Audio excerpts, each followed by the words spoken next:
at one of the most massive explosions and fire that you're going to see anywhere in our country. And let me give you the details of what's going on. This happened on Friday, and yet when they provided the update midday yesterday, there was still an evacuation zone in place. They still did not have 100% containment on this fire. And here's what we've learned about so far. So it's an automotive supply company that supplies, I think, stores all over the country, possibly even here in our local area. And something happened where there was this explosion. It's a supply company called Smitty's Supply. Now, nobody was injured, but everybody living within a 1 mile radius was told they had to evacuate. And this is an area called Tangipahoa Parish in Louisiana, and they're kind of their local version of a mayor. Their parish president said it was an absolute godsend that there hadn't been any serious injuries. He said, "We're doing our best to protect people and structures and the environment." That was as he spoke at a news conference, as this thing was so active the way it was. Let me just roll some of this video so you can see, even from miles away, I mean, it looked like some sort of volcanic eruption. Not a lot of information was out there yet about what caused the fire, but they still were kind of working to see what the chemical risks were to people living in that situation, as well as to wildlife and as well as to the water supply in that area. Even the governor went on to social media to say they were praying for everybody's safety. And so, as I say, yesterday, the update was that they still weren't ready to let people back in. And the sheriff in that area said that their crews had been working through the last couple of days to continue operations, containment, and recovery efforts. And state police said that fire still was not yet at 100% containment. We'll find out.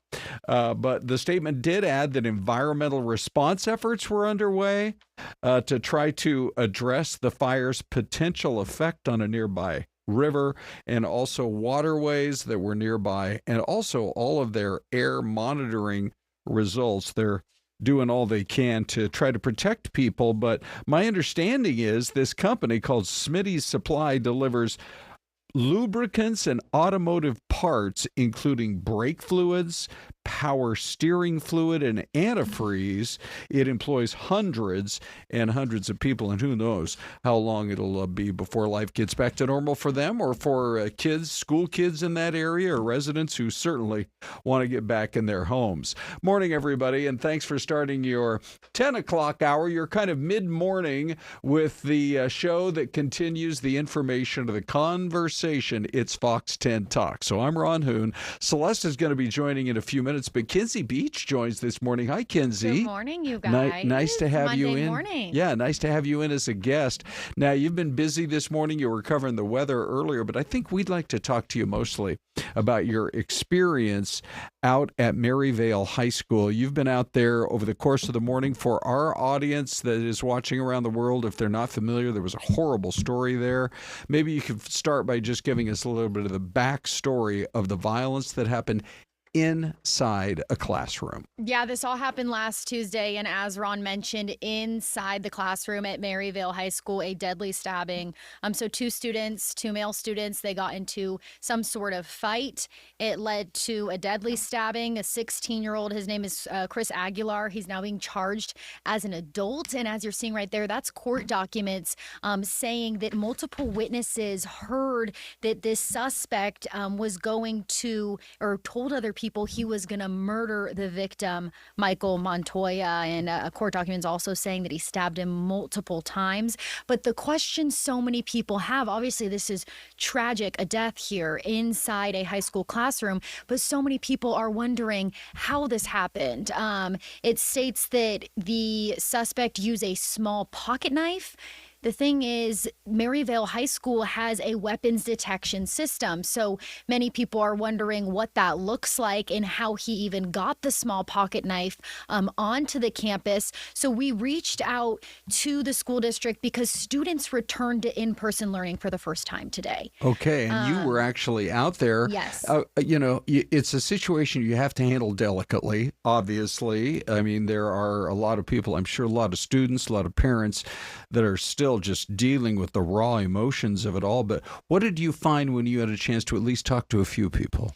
It was kind of an eerie feeling on the campus a little bit. I would say it was pretty desolate. Like there was not that typical 7 a.m., 8 a.m. rush of students. So now we're kind of wondering, did a lot of people come back to school today, or is that due to fear? A student I spoke to said he just wants to be able to focus on his schoolwork, but feels like there's this looming feeling because he, even himself, a student, is wondering, how did this kid get a small pocket knife onto the campus? Right.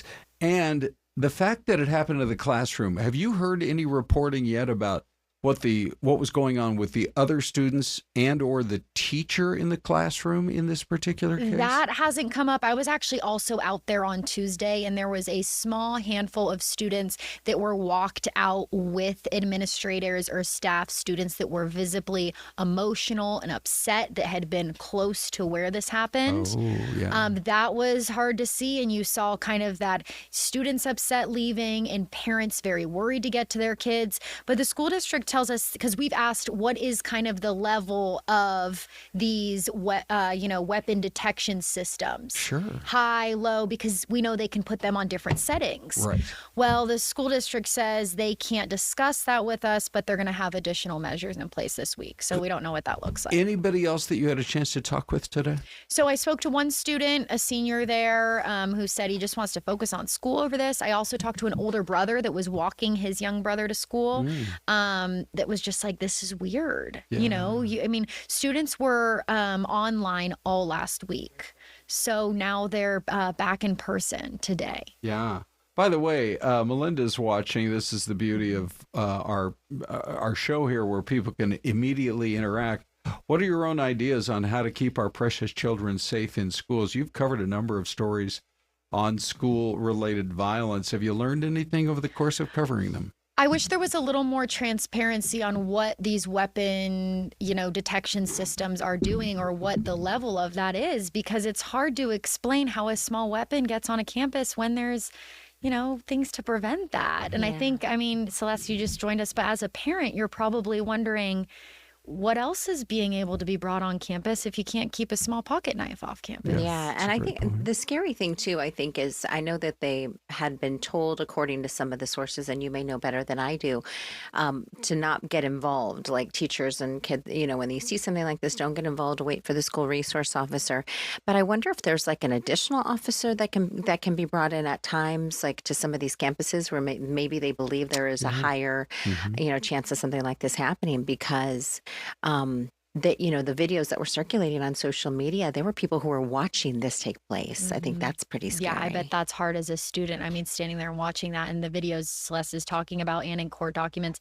The suspect who did this stabbed the kid multiple times. It was, Right. and he was talking about it around school. ahead of time. So and that makes you think, how did other people Right. or See law something, enforcement say something. at the Yes. school hire people up, not say something or get involved. But as of today, there will be a larger local law enforcement presence. But then you wonder, does that always need to be so? Well, it sounds true. like that may be one of the stories we'll have to follow up on. How many students, are not showing up, even though it is time to return to the classroom. Thank you, Kinsey. Yeah. It's understandable that they are dealing with the just the raw emotions of it all. And the stories will eventually come out of students, Celeste, who saw it when it happened, as it unfolded in the actual classroom. That's going to be hard to listen to, that's for sure. But, eventually those kinds of stories do come out. We are going to shift gears now and talk about our crazy weather. Finally, it's not a monsoon.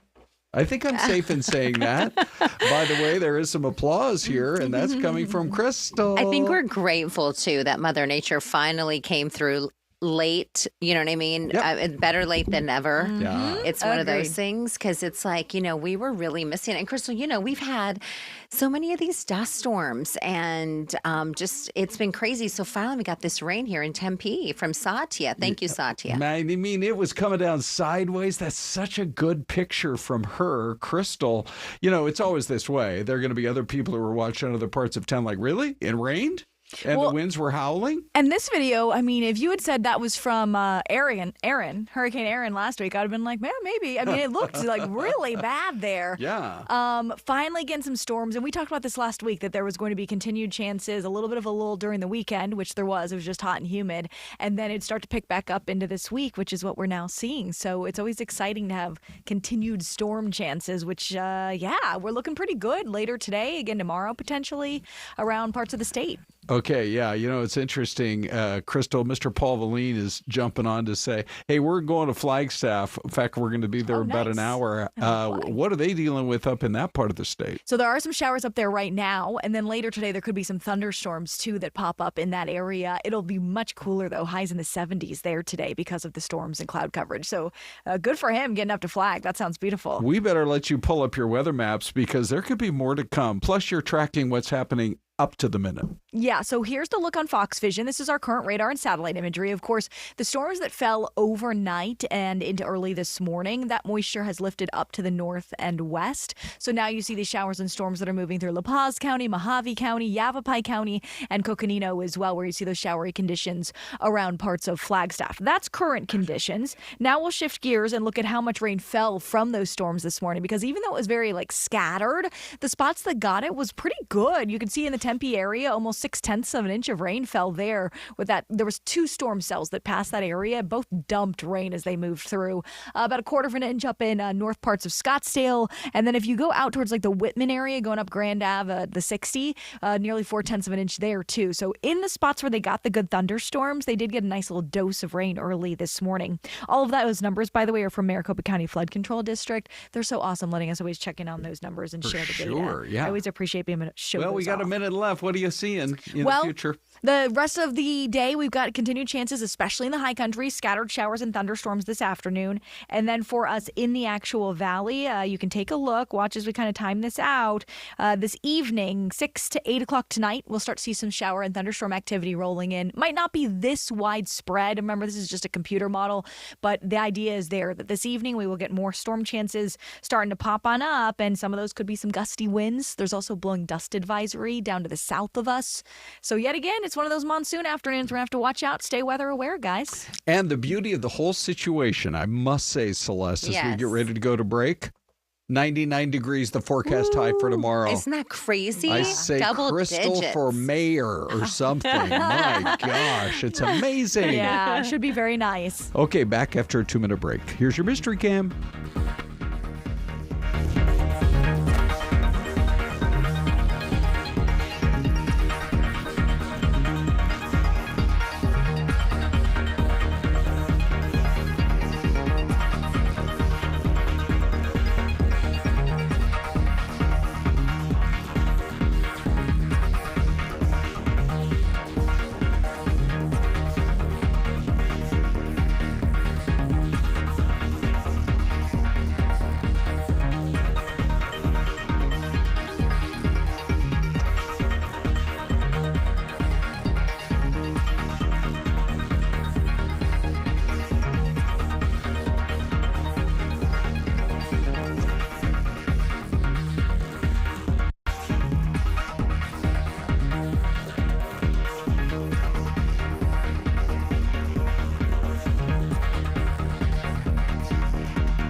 Hey, welcome back, everybody. It's Mystery Cam time. It's a quarter after. Patricia says, "You know what? This is a repeat. Come on, let's keep the new cams going."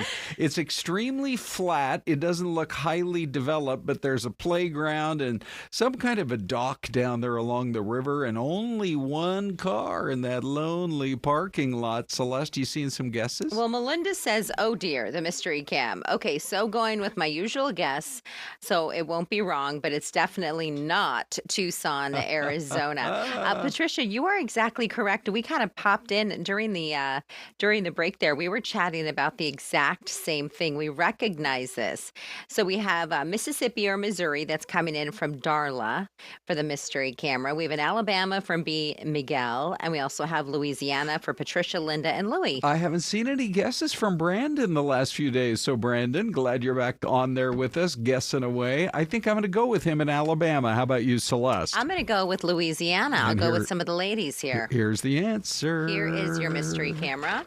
And here Okay, is Logansport, Louisiana. Oh, there you are. Yeah. I feel like maybe that's one of the states you guys I should add on my week-long tour of American states. Absolutely. Because I feel like every time everybody knows about New Orleans and Baton Rouge, but beyond that, like, what do you really know about all these other towns in Louisiana? I bet there's a lot of really cool small towns. Yeah, I bet so too. You know, and that have really cute antique stores. There you go. Or, cute little diners. That's antique stores. That's so up my alley.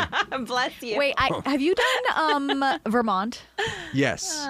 Because I feel like there's a lot of cute spots in Vermont. If you go in the fall. Yeah. Oh my gosh. So there where we went up to Cooperstown, I'm glad you mentioned this, Crystal. It reminded me. And we cruised through upstate New York. Okay. And there was some, Ron, you would have loved it, this thrift store. Yeah. Okay. It was in Cooperstown. We were going to the Baseball Hall of Fame. We were going to Cooperstown. And I walked in and saw this beautiful black dress, strapless, with this jean jacket with pearls. Oh, wow. The jacket I bought, it was a Levi's jacket, but looked unlike anything I'd ever seen. Okay. And I did a little research. It's circa World War II. It's a vintage Levi's jean jacket. Wow. And it looks a little bit different from the ones that you would buy at the store today. Yeah. But that is the beautiful part of like some of these really cool, like small towns, sure. America, Yeah, thrift stores, antique stores. You get to find these little, and it takes you back to, what's the show on PBS? Where you bring in your old stuff. Antiques Roadshow. Thank you. Yeah, right. Yeah. So great. And that's so great when you watch those shows. You're like, I got this for 25 cents. Right. You know? I know you didn't get that for 25 No, it was, cents. I think it was $10. Oh, that's good though. Yeah, something Great. like that. All right. Well, from the antique shopping In world, Logansport, we go Louisiana. right back to Crystal, and we thought we'd keep her around for a couple more minutes just to talk about what else we need to know. Yeah, so now we're kind of talking, we were focusing on the valley beforehand.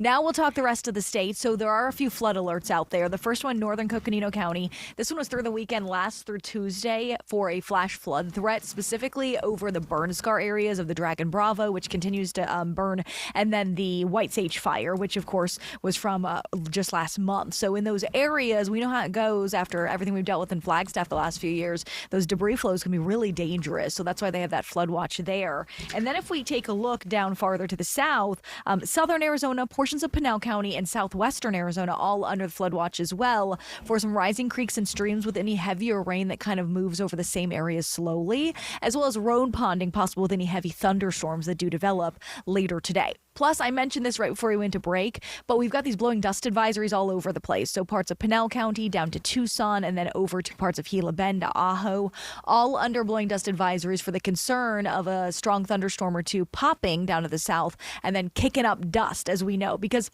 today's pattern is more conducive to winds coming in from the southeast and pushing kind of up towards the valley, which is like that perfect angle to grab dust as it rolls through. And then this is the future cast again, but now instead of just the valley, we're looking statewide. Watch what happens here as we go into this afternoon. See how the moisture we currently have kind of wraps up in and helps new storms fire off. And that's only 2 o'clock. Yes, exactly. So early afternoon, heating of the day is what triggers thunderstorms in the high country, because you already have the elevation kind of lifting the air, and you've already got all this moisture in the air. You just need that heat to kind of bubble things up, so to speak, kind of like boiling a pot of water. Sure. So those thunderstorms start in areas north and east, and then you can see to the south. That's where we're watching for some dust to start kicking up potentially. And then as the afternoon goes on and we head into the evening, this is where we'll have to watch and see if some of these storms hold on through Pinell County and actually do make their way into the valley. Certainly humid enough. We've got lots of moisture. It is sticky out there. And those storms continue to pass the valley right on into this evening. Past midnight or so, things should start to die down. But that's the first round. There may be another round tomorrow afternoon. Kind of same deal where north and east, some thunderstorms start to fire up before things start to quiet down. Okay. Wow. Crystal, this looks exciting. It really does. Doesn't it, Celeste? Yeah. I mean, this time of year, I feel like anything we get in double digits is great. Yeah. We're going to just roll out the red carpet for you like every day this week. Oh, Consider thank you. I that appreciate your that. chair Yes. for the lovely. whole rest of the week. Are we talking about snacks too, Ron? Are you supplying snacks for Crystal? Sure. Wow. You know what? There's only one man who Okay. can make the decision about catering, or snacks or Me up, Dave. even, you know what, Big D, we would settle for one bag of Lay's potato chips, whatever you can scare up. If you want to dig through your pantry at home and just Yeah. bring us the leftovers. Hey, We're yeah. good, like the Christmas snacks from last Christmas. Thank you, Crystal. Thanks, Crystal. Hey, we're going to talk about our two major universities now here in Arizona. In a couple of minutes, we're going to be visiting with one of our high-profile guests from ASU. But first, how about GCU, everybody? It was move-in day today. To GCU goodie bags. Apparently, I'm going back to college with these students here. I got a T-shirt in here. I got a hat, a little welcome bag, all excited. We have our Havoc leaders here this morning. Good morning, guys. How are you doing? Tell us your names first of all.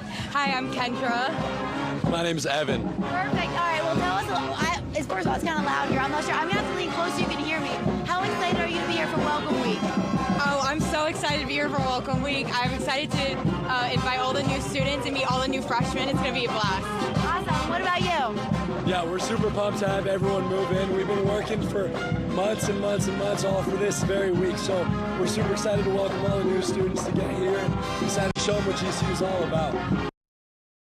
Main thing that I was concerned about for that young man is he's Right. already lost his voice, and school's just starting. We got a whole basketball season, all the other sports at GCU. We love GCU. Oh my goodness! Yeah. And those Havocs, they Yes. are at everything. When the men made it to the dance Yeah. in March Madness, I know. GCU flew the Havocs or put them in a bus. They got them all the way to the game. Sure. It's really cool. Well, you know, when you think about it, you're a longtime supporter of ASU. I We're going to am. bring in Matt Lopez right now on our Zoom channel. The dance, the March Madness. I know. GCU flew Oh, here we go the with this Havocs or situation put them in a again, bus. They you they guys. got them all the way to the game. I'm ready to talk It's to really Matt, cool. and we're hearing the replay from 30 seconds I ago. think they just killed Good. it. Yeah. Okay, great. Hey, Matt. Matt, it's the same situation with you guys. I mean, you have thousands of people who are ready to travel, I betcha, to every ASU game this year now that the football season is about to begin. It's right around the corner, starting Saturday. Yes, we're here, ready to go. Oh, it's so great. It's so exciting. I mean, they got, if you ask me, there should be some Heisman talk for Sam Levitt. Do you not Absolutely. agree, Celeste? I wholeheartedly agree. We decided we would bring Matt on to talk about a record-setting year for what already is one of the most prestigious universities in America, but students are just flocking to it. Matt, walk us through some of the headline numbers that you've been seeing, and then what's your take on why this is happening? Yeah, so the headline is 194,000, more than 194,000 students joining Arizona State University this year. Almost 70,000 of those students being Arizona residents. More than a third of our students are first in their families to join us as undergraduates. Just really, really neat things about Arizona State University that we're really excited about. We actually started last Thursday. So the students have been here more than a week through our Welcome Week activities, started school on Thursday, went through their first weekend, obviously. A lot of great activity, a lot of great energy. I bet it also, is. we have almost 18,000 international students a part of ASU as well. I think that is such an important part of bringing like a rich culture to ASU. I'm a proud ASU alum, Cronkite School, got my master's of public policy there as well. When you talk about some of these students and how 190 some thousand students at Arizona State University, what are the big majors they're looking at? Is it the W.P. Carey School? Is it Cronkite, an engineering program? There's a lot of great programs there right now. A lot of great programs. We have one of the largest engineering colleges in the country. So Fulton Schools of Engineering, certainly large. W.P. Carey School of Business, as you've mentioned. A lot of students studying our natural sciences in the college. But there are also some really fun, really exciting degree programs as well. We launched a major called Ocean Futures here in the desert, one of our new and more popular majors, part of the College of Global Futures. We have a new forensics science degree called Death Investigations, a little CSI type activity for you as well. But as you know, ASU is here. We've built our campus locations and our online modality to allow students to study what they're most interested in, and it's a very diverse portfolio. That's so great. Hey, I keep wondering, I want to ask somebody about the campus over in Southern California that connects your students with the movie making and entertainment world. Give us a brief rundown there.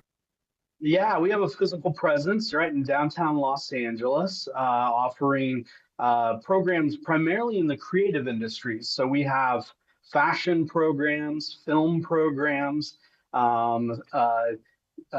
several hundred students are currently enrolled there and really trying to connect to that creative industries. Soon we'll be bringing a master's of business in artificial intelligence there as well. Wow. Obviously, artificial intelligence is a kind of a big topic within the creative industry. And so we're providing a technology type master's degree to help those folks kind of maneuver this kind of new landscape that we have.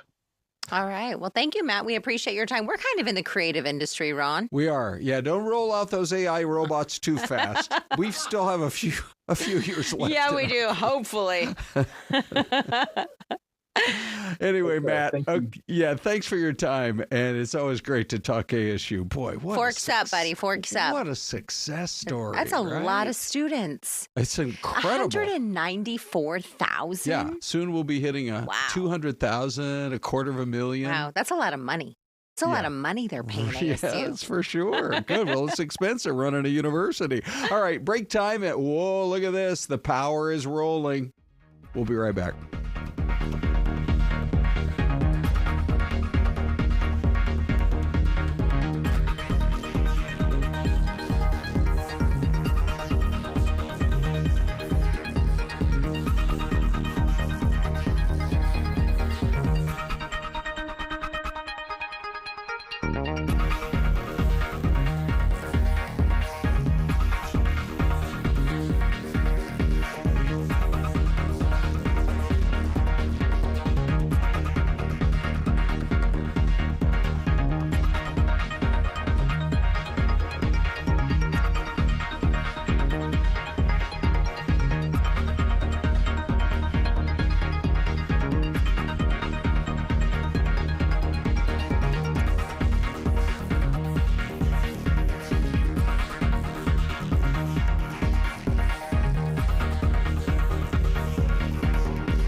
Celeste and I have decided we do not want to know where that is.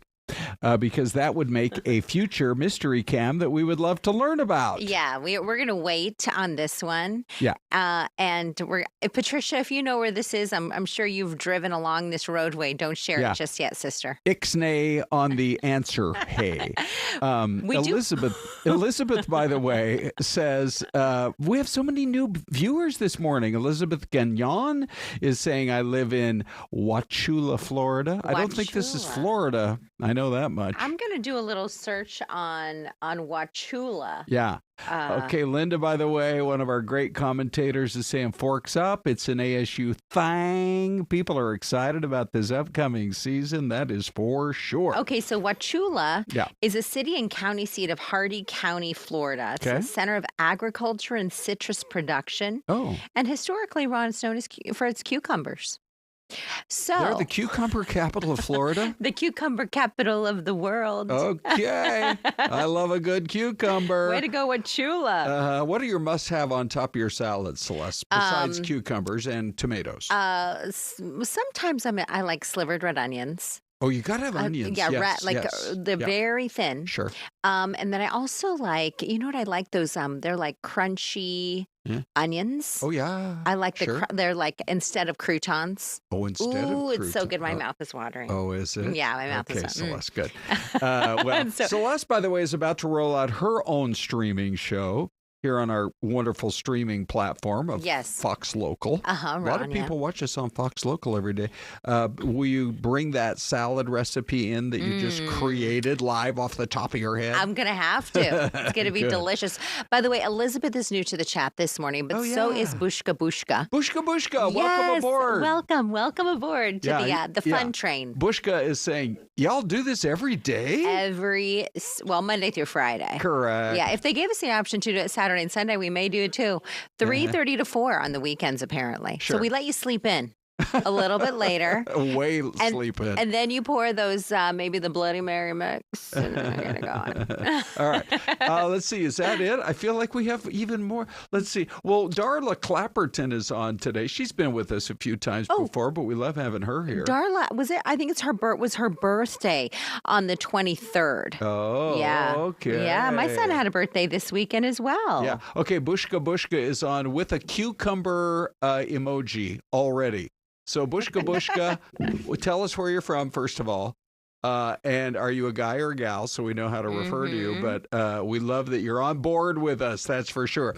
Hey, there's a big story, Celeste, that's developing this morning, and it has to do with this name that's been out there for months when it comes to the border battle. It's Kilmar Abrego Garcia. So there's a little bit of background. You probably remember he first was deported to Central America.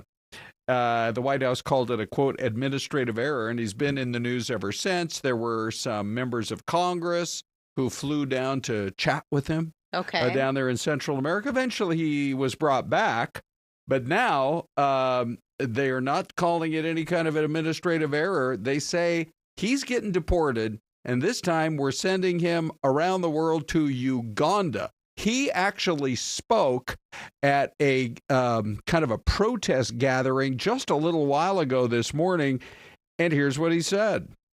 The fact that I can create a comic book. Hold on. Here we go. Welcome with a loud chant, Kilmar Abrego Garcia. Sí se puede, sí se puede, sí se puede, sí se puede, sí se puede. Cuando por fin me reuní con mi familia, esa alegría y todas las emociones quedarán grabadas para el resto de mi vida. When I was finally able to reunite with my family, all of those emotions, all of those memories will be forever ingrained in me. Verlos de nuevo me llenó de gratitud y esperanza. Seeing them again filled me with gratitude and filled me with hope. Para mí, la felicidad es simplemente estar con mi familia y disfrutar momentos felices con ellos. To me, happiness is simply being with my family and being able to spend simple memories with them. Cuando estuve detenido, siempre recordé momentos hermosos con mi familia, momentos de ir al parque, de ir al trampolín con mis hijos.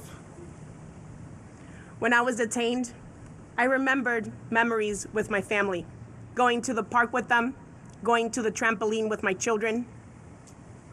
Esos momentos me darán fuerzas y esperanza para seguir luchando.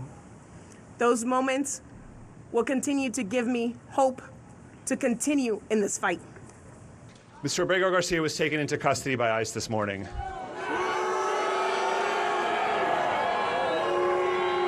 There was no need for them to take him into ICE detention. He was already on electronic monitoring from the U.S. Marshal Service and basically on house arrest. The only reason that they've chosen to take him into detention is to punish him. When it comes to the charges that he is facing, now keep in mind his wife a few years back took out an order of protection against him. Yes. But then withdrew it, and they have reconciled. But that did bring up the allegations of what was going on in terms of possible domestic abuse. But there are also charges out there that are pending on a human smuggling case that actually dates back many years. It does. And I pulled up the information from the Department of Homeland Security. Yeah, go for it. On the website. So it says in 2019, the Prince George's County Police Gang Unit, this is in Maryland, validated that Abrego Garcia was a member of MS-13. When he was arrested, he was found with rolls of cash and drugs and was with 2 other members of MS-13. Okay, so you have all that happening, and what it's done now is prompted us to put our poll question up, and here's how you guys feel about it. Grab the QR code. We'll see if these numbers move around at all. He's been told he's going to get deported to Uganda. 72% say, look, whatever location the government thinks is the best for his deportation, I'm going to support them. 9% say Uganda? That makes no sense. Why not just deport him back home to El Salvador, where he originally had come from? 20% say this is selective prosecution, leave him alone, and let him live his life. That's why we put the QR code up there so you can jump in and give us your opinion. So, Celeste, YouTube, hundreds of votes already on YouTube. Yeah. In just the last hour, 644 votes. So thank you all for sharing your thoughts on this. You can also share comments below. So here's your results here from YouTube. I support where the U.S. determines is best for his deportation. That's 55% of you say you support the decision for the U.S. government to choose on their own where they send him. Not Uganda. Why not just deport him back to El Salvador? 11% of you say that, and this is selective prosecution, leave him alone and let him be. 34% of you say that. Ron, can I read just one more little bit here real quick? December 2022, this was something else that they put on the DHS website. Abrego Garcia was stopped by the Tennessee Highway Patrol for speeding. Upon approach to the vehicle, they found, noted 8 other individuals in the vehicle, no luggage in the car, leading to the encountering officer to suspect it was human trafficking. They asked all the passengers where they lived, and all of them gave the same home address. Okay. So we'll keep on top of that. Normally, we would get to Dave with his comments. Big D. We hope to do that a little bit later, but we have an interview coming up right now with a guy named Joe Otterson. I'm really looking forward to it. So he's the TV news editor at Variety Magazine, and he's going to join us today, Celeste, via Zoom. Good morning, Joe. How are you? Good morning. Thank you for having me. Hey, Joe, can we just start by saying your mustache is on point, buddy? Thank you. It's actually it's fake, actually. Just great. It looks great on you. So we're talking about King of the Hill, which, of course, is a Fox show. Now you can find it on Hulu. Why is it making big headlines? So after, I believe, 15 years off the air, King of the Hill was revived at Hulu. Basically, the entire original cast, the original creators came back. Some new people came to play as well. It was released earlier this month and has just been doing gangbusters for them. It's gotten a really, really great positive reception from old fans and new fans alike. So when it streams 1 billion, get this, Celeste, not minutes, hours. That it seems almost unfathomable. I mean, that's in all-time record territory, yes?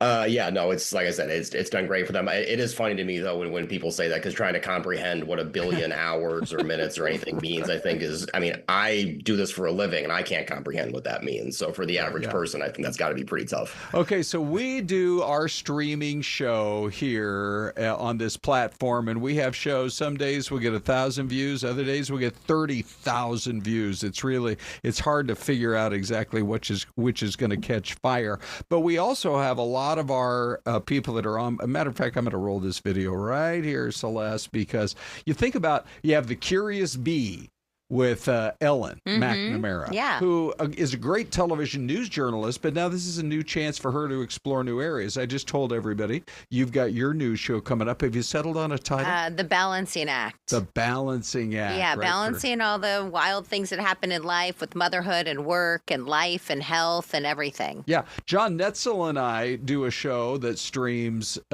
weekly now called The Great American Story, and we look at, we go back and find video from 100 years ago. I love it. It's such a great show. When they were carving away on Mount Rushmore and all those kinds of things.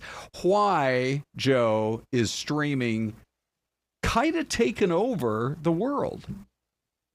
I mean, it's just, I think companies, they go where the audience is. And just the fact of the matter is people, of a certain age they've never had cable subscriptions. They've never really watched broadcast.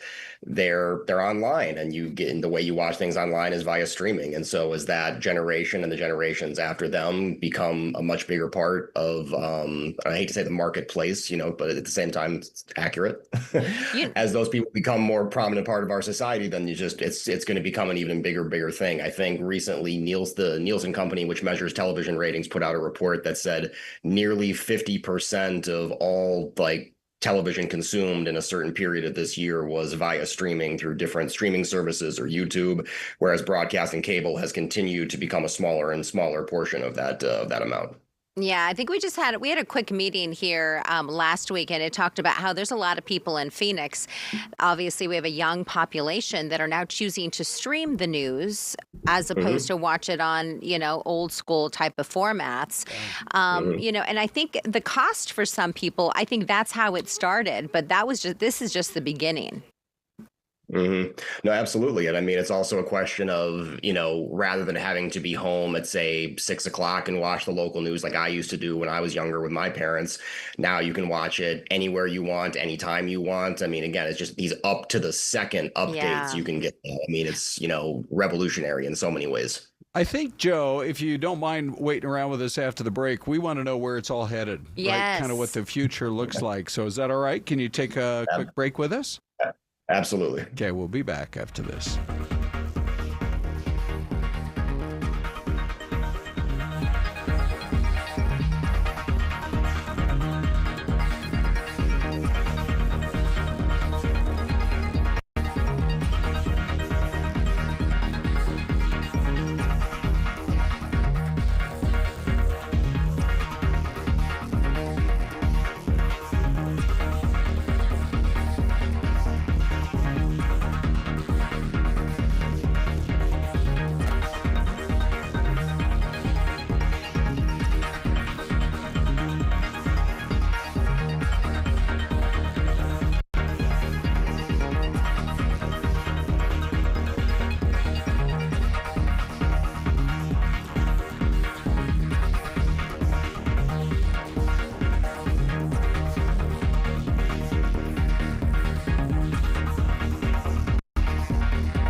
right, everybody, welcome back. We're really happy to have Joe Otterson with us. He is the TV news editor covering all things television, with a focus, of course, there at Variety. We've been talking a lot about the streaming world. Joe, thanks for hanging on through the break. What is the growth is explosive.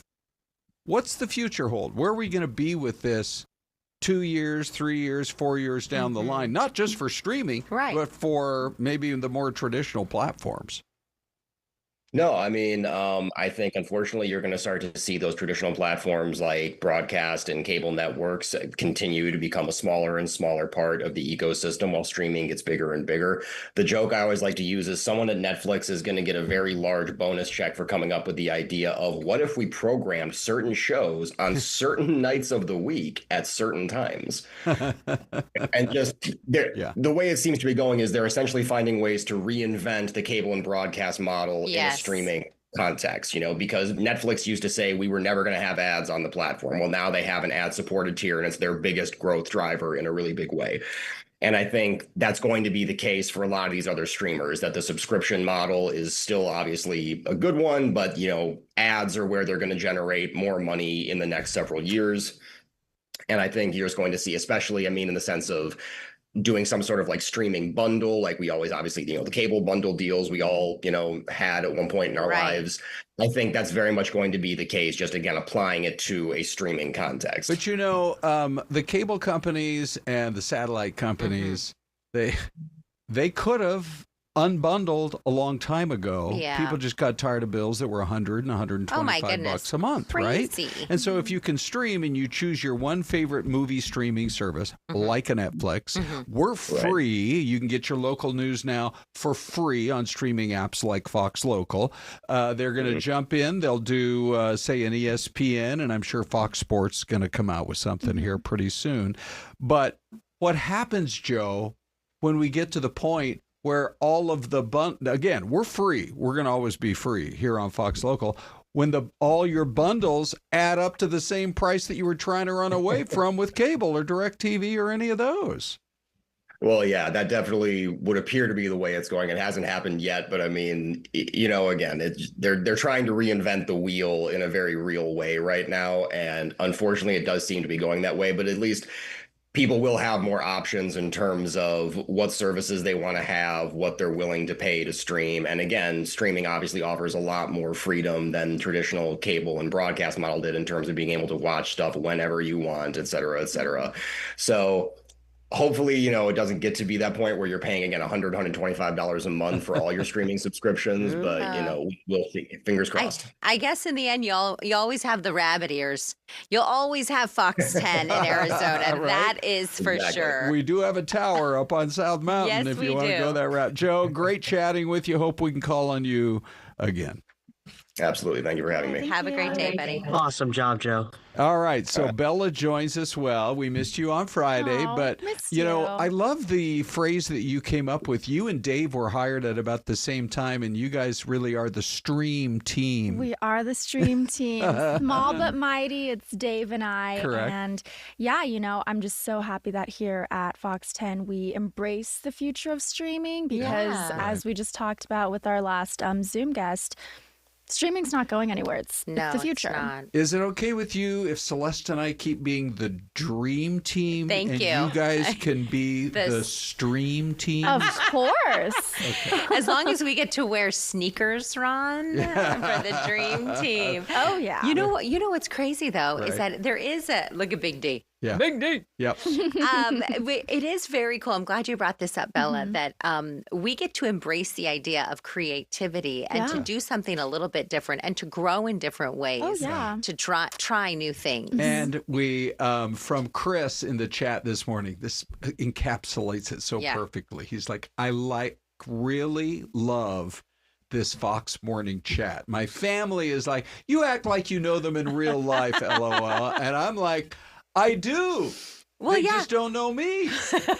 Well, here's so the thing. perfect. It's because we spend time with all of you here and Yeah. you respond in the chat. I mean, it's like we're texting back and forth. Honestly, It's like, you this know. really probably what you're watching right now, honestly, Yeah. is more the future of news and conversation and information that you're going to see a lot more of 2, 3, 5 years down the line. Oh, definitely. And Yeah. you know, I'm in the Gen Z era, the Yeah. next upcoming generation. Yeah. And nobody my age has regular cable. Right. Most of Right. us don't even have TVs, or we may, but only for streaming. So we Right. don't have cable. We don't have the capacity to, I'm free at 4, I'm going to turn on the 4 o'clock news. It's, Right. No, we're busy. So we like to pull it out on our phones and watch it quickly and go on with our day. Well, you know So- what also is great about this format, and I'm glad that Curtis is along with the rest of you in the chat, is that, for example, when we had Kenzie on this morning talking about what happened at Maryvale High School, Right. we get to actually chat about in longer format and get you more details. Where in a typical news format, we've got a minute 30 to get you what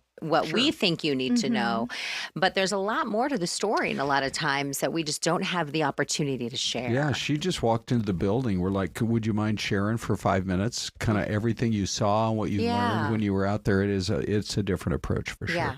Then the other thing we do, and this goes right along with those remarks about I do kind of feel like I know you. Here's how I spent my weekend. Okay. Now, this is what's funny. I'm probably like a mile away from Ty the whole weekend because Yes. he went home to Utah, where he's Yes. from, Park City, and my daughter lives in Salt Lake. And they said, "Let's go. We got to show you guys the just talk about your dream team.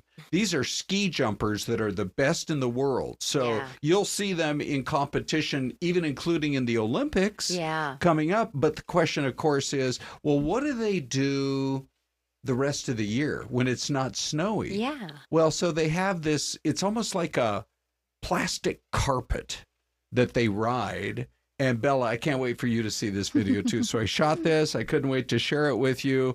This is kind of how I spent my weekend, not jumping, but being amazed at how good they are. Ready? We're going to roll this. And this is from, okay, watch these guys. 1, 2, 3, Boom. 4, 5, 6. So amazing. Watch, wait, now there's more. 7, 8, 9. Look at the air those guys are catching. And then they land in a pool, which is perfect because there's no snow around now. Oh, look, they're like, come on, let's hear it from you people. That's my Park City off in the gosh. distance. But I mean, it just makes you get excited about the caliber of the talent worldwide. These guys Yeah. go out there and perform, and you could tell they are athletes and they love what they do. You know, Wow. and it's interesting, like you get to watch this, and because when you're watching it in the winter, you're like, how do they practice? Like, how do they get to this point? Oh, yeah. Well, this is how. I never would have known. And right when you enter, Ron, they've got a museum. They've got a museum Yes. with all of the Olympic, Have you been up there to the yeah, museum? Yeah, this we've is been like there. 20 steps from the museum. Yes, we've been here before. Okay. Yeah. So Yeah. Gary's uncle is in Park City, and so anytime we go visit him, we do all that How type of stuff. Yeah, it's fun. it's very cool. If you've never been and you're driving through, you need to stop by. Yeah. That's awesome. Yeah. Thanks for sharing, Ron. Yeah, for sure. We should do a How I Spent My Weekend segment all the time. with you Oh, guys. on Monday we should do that. Mhm. We should. Yeah, I found Okay. a great new kombucha place. Oh, did you? Ooh. I was in Sedona. Okay. Well, there you go. We should need- start that on Monday. Yeah, we Yeah. need. Okay. All right. We'll call it Kombucha Mondays. Kombucha ketchup. Okay, good. Yeah, there you go. Speaking of the food world, did you guys catch this story of the DPS officer who, now, here's the part we don't know. They arrested a delivery driver out on the 202 freeway. We don't know exactly why, but there could have been outstanding warrants. The guy could have been going too fast. Who knows? Could be all kinds of different reasons. But then they realized, wait a sec, he was taking food to a lady just down the road, like another mile or two. Uh-huh. So guess what the DPS trooper decided to do? Oh, you are going to love this story. Ready? Here's what he had to say. He completes the food delivery. Oh. Is that the coolest thing? So special. Okay, ready? Here's what he had to say as he approaches the lady and says, okay, now chill. But I am DPS, but I'm only here to bring you your food. Here we go. Hello, you're got arrested. Yeah. It's okay. Here's your food. We were right down the road, so we figured we could drop it off for you. I really appreciate it. Oh my goodness. How cool. Well, it's right? funny. She's like, oh yeah, I got the message. So who messaged her and said, your driver The got delivery arrested? guy was probably like, I'm being arrested. Sorry. I just think it's brilliant that they actually delivered the food and didn't eat it themselves. Right. You know what I mean? Yeah, sure. No, that just like, goes what to hap- show that he is like Right. truly a Yes. public servant. Yeah, He's he has a heart for the community. Yeah. I mean, I good don't guy. know what the food was, but you're right, Celeste. Certain foods do smell awfully tempting, should we say? Oh, French fries? When I landed at the airport last night, I knew I'd have to grab something, so I got In-N-Out, which, by the way, Sunday night Yes. at like 7:45, 8 o'clock. Ron, are you kidding me? How long did you wait in that line? I didn't. I got out of my car and walked in, but it was still it looked Yeah. like a 30-minute line. Well, I've we should get in and out on the phone here Yeah. because I've asked and I've tested it, and it's just as long if you walk inside as Really? it is in the drive-thru. How did you do those computations? Well, you just go a couple times. It about averages out both ways. Yeah, I It does, think so. within like about a few minutes or so. Correct. So, what did you order? Double? Of course. Yes. Yum. Uh-huh. Did you get fries? No, it spikes my blood sugar too much, the carb level on the but those are probably my favorite fries on the planet. Well, they started making them with tallow now. Like it's like is so that so I right? wonder how it would affect beef tallow? beef tallow. Okay. Yeah, they all In-N-Outs now fry their fries in that. Interesting. Yeah, Healthier, it's like beef. technically. Yeah, it's Oh, supposed is to it be- healthier, Yeah. Bella, Than to like go that feed route? oils. Yeah. Okay, all right. Well, all I know, don't change the double. And by the way, we were talking about it the other day about where do you get your best value. Remember, Ask Yes. AI. We didn't even mention In-N-Out. I know. You can barely finish the double and it's $5.50. Isn't it so good? Yeah, Guys, yeah. I'm so Oh, hungry. me too. I know. Do We gotta you- stop. I Do know. you have a favorite fast food? Or at least maybe where you get the value? You In think? and out. For sure. Yeah, sure. Yeah, because I don't get the fries either. I just do the double, and Yeah. it's less than $5. Can we ask Big D? Because Mhm. we haven't shown him today yet, really. Big D, The what's your, people want to see Big D. what is your go-to when you have to hit a drive-through but not spend a bunch of money? Ooh, gosh, that's so tough. I am a big deal guy, so best case scenario, Yeah. I get one of those fancy places, but it's a buy one get one deal. So Wow, good for you. There are a lot of good ones out there. I mean, so many good fast Okay. food places. Okay, I'll be but- your plus one. I'll be your plus one. Big D. Sounds great. So we want to give a big shout out, Ron, to Izzy She says, thought it was just me. I wake up to Fox 10. My daughter is 14 now and says, Mom, you've been watching this since I was in pre-K. We are fam. Okay, we go together. LOL. Oh, that's great. Well, we welcome Izzy We welcome Bushka Bushka. And Elizabeth, Gannon. And Darla. yes, all of our new commentators and, of course, all of our super loyals as well who've been around forever. Time for Ty and let's see, I think Danielle. Yes. In 2 minutes flat.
Dave, you can help her. You can help her. Dave. We're having some technical. We're having some technical difficulties. These are for like a really big person, and this isn't. I know. All right, there we go. We're just getting some things. Tech support. Tech support. Now they are. Tech support. Are you good to go? No. Oh, you still can't hear? I'll call engineer. Oh. Sorry, Danielle. It doesn't fit. Wait. Did you mess with this? Hold on. Can you hear now? Okay, I think I got it? I think I can. I All know right. I can. Well, we're just gonna roll with it. We are If gonna something roll it. crazy happens, then That's the fun of this show. Perfect. You know what I mean? We just kind of roll with the punches around Perfect. here. I love it. All right. Danielle, thanks for hanging out with us. Of course. You're going to be with us kind of pretty much every single day this week, right? Because Anita is off. yes, I think we're bouncing around a little bit. I'm here tomorrow. Okay. But I'm gonna just be in every I day appreciate this it. week, Monday through Friday. I love it. That's right. All right. You're going to work your whole week shift? The whole shift. The whole shift. The whole shift. Ty, take note. I'm not. Listen, they already know. Don't ask me to do that. Ty's already made it to the top, so Oh, please. we don't have to worry about that. Okay, and we brought Crystal in. Yes. You were just on the other show, so thanks for sticking around for I this just one like as being well. on Fox 10 Talks. Yeah, you do. All right, so let's talk about this because, man, that we've been getting some of this monsoonal activity. Finally. But I wanted to ask you, is this kind of late? Or are we kind of on par? No. Or is it we're still in quote unquote the monsoon season? Yeah. The season goes till September 30th. Statistically, August is the big Is month. it? Okay. Yes. Yeah. So, no, I mean, are we late in terms of normally? Should we have seen like some action in July and early August? Yes. We just like missed that boat. But having some now is like pretty normal. Okay. And even into, I mean, I will say like first half September. Potentially. Second half of September is like, it's a little less likely. It goes till September 30th for like date's sake. But Okay. it's kind of like, okay, the monsoon season starts June 15th, but realistically, it's not too often that June 15th or even like June 20th is super active. When we get it. Right. It's more like 4th of July is kind of Gotcha. usually the start of things. And you were saying something really interesting this morning. It's like, yeah, we all love the morning storms, but it was reducing our chances of having later storms. Yeah, so that can happen when one of the ways that you get like really big storms, like we had, what was it, last Thursday when we had those really good thunderstorms, is if we want to get sciencey for a second, something called CAPE, which is like the energy in our atmosphere. But you get that by sunshine, by heating, and by not having storms earlier in the day. And that cloud coverage can kind of slow things down. So sometimes if you get like a lot of rain and clouds the morning, and especially like into the midday hours, it impacts the ability for storms to fire off later in the day. You're kind of, I think we talked about this last week. It's kind of like instead of having that like 100% battery charged and ready to roll, like you kind of zap the battery a little bit. Gotcha. So it doesn't mean it's impossible. It just sometimes can impact the widespread coverage or nature of the storms. Okay. Still, though, it looks like we're on track for storm chances to continue later on today. So let's take a look at your maps because you've got them up and already continuing to see, I guess I should say, some of those storms up in those higher elevations this morning. Yeah, so it started with thunderstorms. Maybe it woke me up. I heard them, the thunderstorms that were in the valley. And then those storms lifted through the valley, and now they've been moving along west and north of the valley. So like in Prescott, it's just been this kind of constant showery, wet like it hasn't been a great thunderstorm activity. It's just been rain. And then off to the west too, over like Lake Havasu, they've had rain for quite a few hours now. Actually, gosh, it's 11 and it's still raining, so it's been pretty steady over there. We do have the cloud and sun mix, but actually I just zoomed in the radar a little bit so you can see there are a couple little showers, it looks like, that are running over parts of the foothills outside of the valley. And actually give me a sec. We're doing this on the fly, and it's a little harder on my little mini laptop that I have here. Yeah. But I want to zoom in a little bit more over where these are because it looks like... Yeah, it looks like parts of Scottsdale are getting some sprinkles or some light showers, Fountain Hills up to Cave Creek. So there is some rain shower activity out there, and there's more dense cloud coverage there, which again, sometimes will make it less energetic for our atmosphere for bigger storms, say later in the day. These are some of the rain totals, the 24-hour rain totals for Maricopa County Flood Control District in terms of the storms that happened early this morning. And you can see there was like one very strong cell. Well, it's actually two. There was one in the middle of the night at like 2 a.m. and then another at like 6 a.m. or so that moved over Tempe. So spots there, almost over half an inch of rain that fell, and it was very windy as some of those storms rolled through as well. So it was pretty nasty with those storms that passed by. And then now these are the storm chances for the rest of the day and into early this evening. So you can see the best bet high country, which is no surprise. That's where things normally fire off first. But then the chance does increase into this evening and overnight for the valley, up to about like a 40-50% chance, potentially a little higher in the outskirts of the valley. But as a result, there are both flood watches and blowing dust advisories in place because of the setup that we're under. So for the high country, this is over the Kaibab Plateau where the burn scars are from the White Sage and from the Dragon Bravo fire. Concerns through Tuesday of some flooding there. And then down to the south, we've got those concerns of flooding as well. That flood watch in place with rising creeks, streams, and some road ponding possible for much of southern and southwestern parts of Arizona. And then there's that blowing dust advisory, all of southern Arizona, and then extending into far southeastern parts of the valleys like Queen Creek, Chandler, Gilbert a little bit. You know the drill, right? Like that's where usually we see the blowing dust most dense if it does happen. And then finally, guys, here's your futurecast. So as we go through this afternoon, this model does show scattered storms starting to fire off north and east. I will say, we have a lot of rain right now, so this might not be so much of a new wave as much as it is just like additional rain starting to pop up.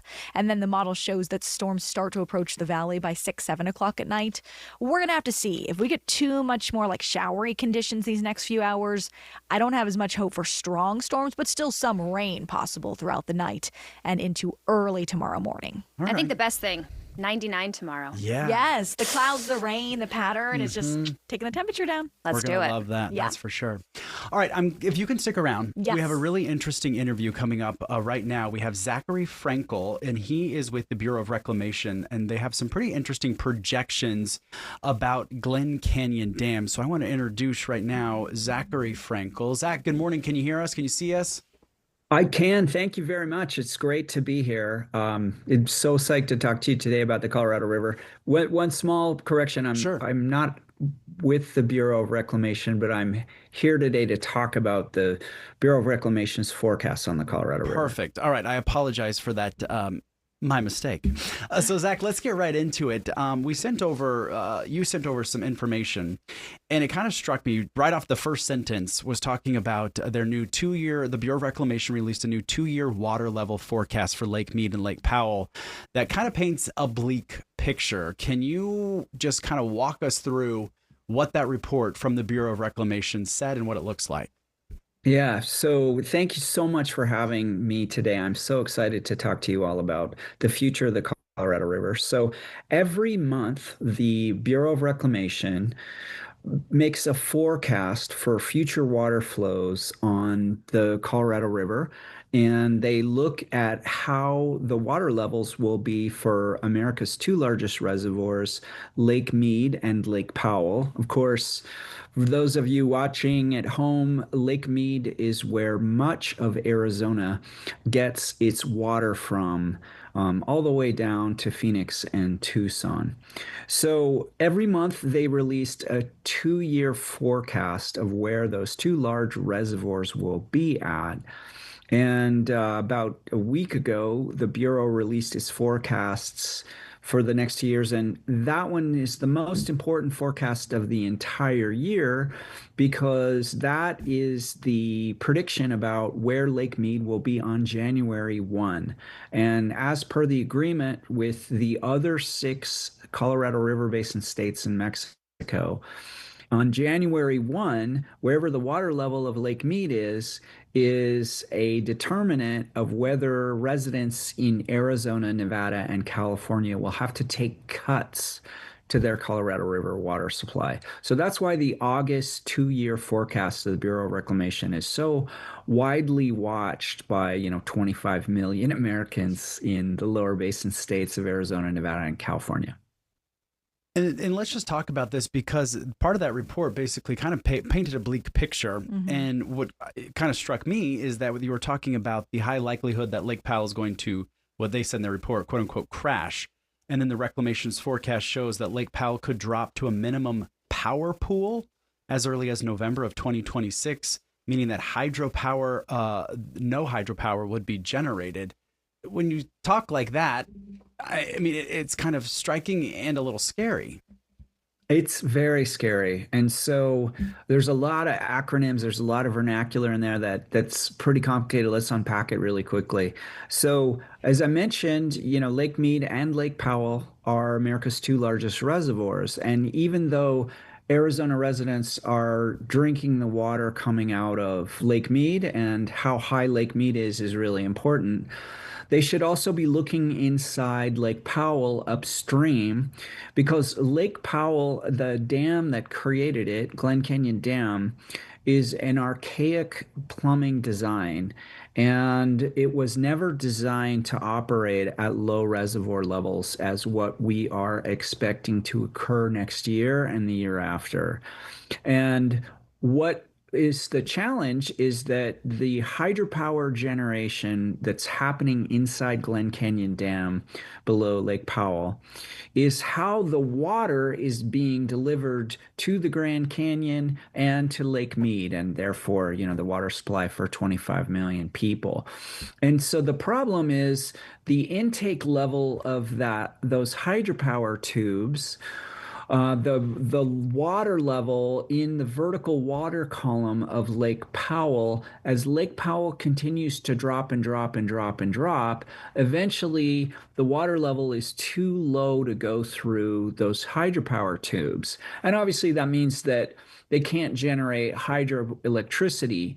But the bigger concern, much, much, much more important than the hydroelectricity, is whether we in the upper basin states can deliver water to Arizona and California and Nevada without having those hydropower tubes. There's another set of tubes that are lower down in the water column, but they were never designed to satisfy the 1922 Colorado River Compact. And experiments that have been done by the Bureau of Reclamation in the last couple of years demonstrate that there are engineering problems inside those lower set of tubes. These other set of tubes are called the River Outlet Works, and they're essentially just maintenance tubes that were not designed to deliver, 8.2 million acre feet of water, a huge quantity of water to 25 million people downstream. So that forecast that came out from the Bureau of Reclamation a couple of weeks ago, about 10 days ago, demonstrates there's a chance that water levels in Lake Powell will be so low that not only will they have to turn off hydropower, but then they're going to have to shift to these lower set of tubes to deliver water to 25 million people. And when that happens, the clock has started for the upper basin to no longer be able to deliver all the water that the lower basin residents have come to gotten used to receiving every single year. So how long we'll be able to deliver water to the lower basin without fixing the dam is a real big question that everybody in Arizona should be asking themselves. Zach, I hate to interrupt you. We got 10 seconds left. We are definitely going to have to come back and circle back to this because it's a very important topic. We have to take a quick break. We'll be right back. Zach, thank you. Thank you. Great job, Zach. Thank you. Sorry if I was too verbose. Oh, you were.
All right, welcome back. We're going to keep things rolling. Always. I was just telling you earlier, I've kind of been in a TV watching slump. Yeah. I've been trying to find a good TV show. Haven't really found anything that I'm excited to watch yet. Until our next guest, yes, you guys. It is so cool. And yeah, I actually never have time to watch TV. So I envy you. Hopefully I will find time to watch this show.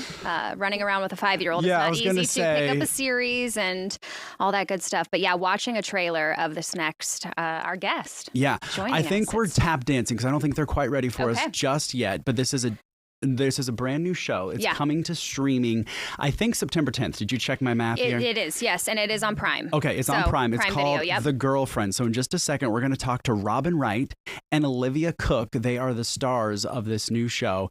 And if you haven't checked out the trailer hooks you from the first scene. Because you don't know who's the good guy. So basically it's the mother of a boy and the girlfriend comes along and who's evil here? We don't know. This trailer really has you guessing. Guy? All right, so we have Robin Wright and Olivia Cooke joining us live this morning. Good morning, you two. Thanks so much for talking to us. I think we're working to get audio, you guys. So give us 2 more seconds here. We're just working to get their audio. I know, looking at him now. Yeah, it should work. All right, let's try now. Testing. We got you. Good morning, you two. Good morning. Hi, good morning. I don't know who to trust. I know.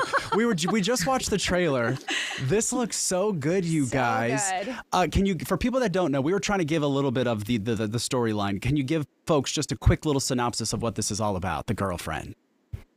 Go for it, Olivia.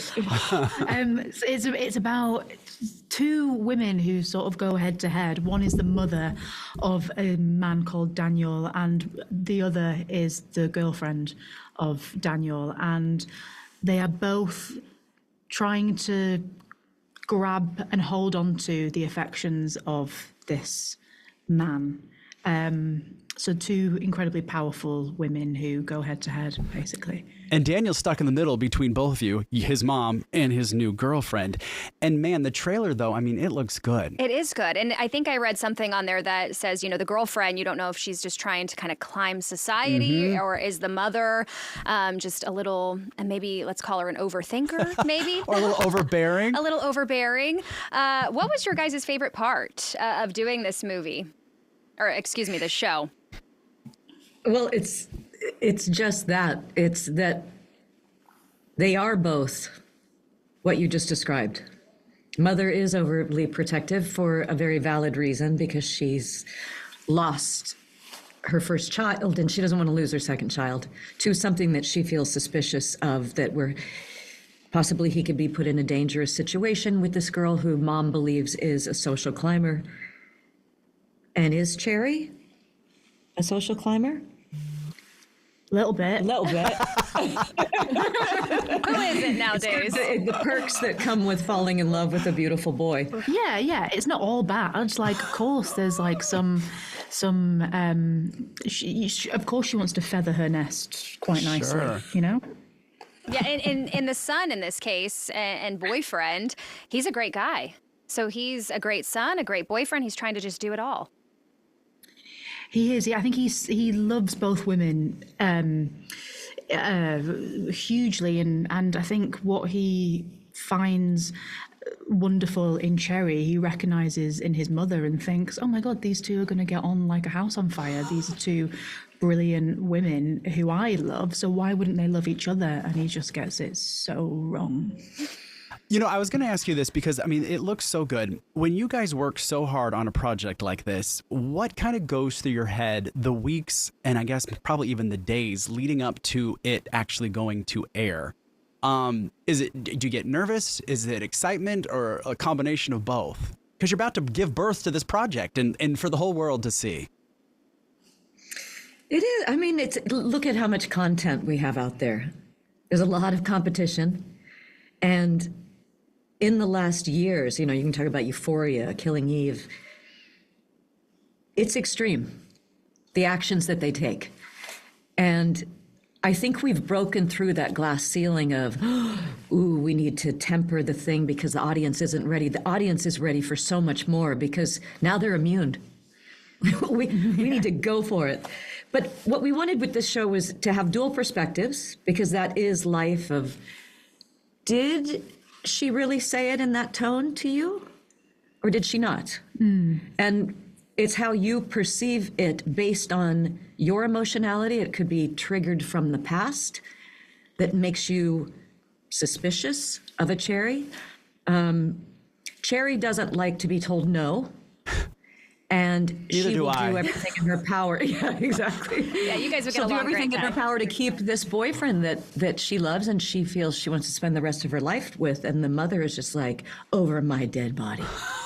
And I was going to say, you know, connecting with the audience, this is such a real, a real life scenario. You hear all the stories of the mother-in-law, you know, oh, I don't want to be around my mother-in-law or whatnot. I mean, so many people can actually relate to this story in real life.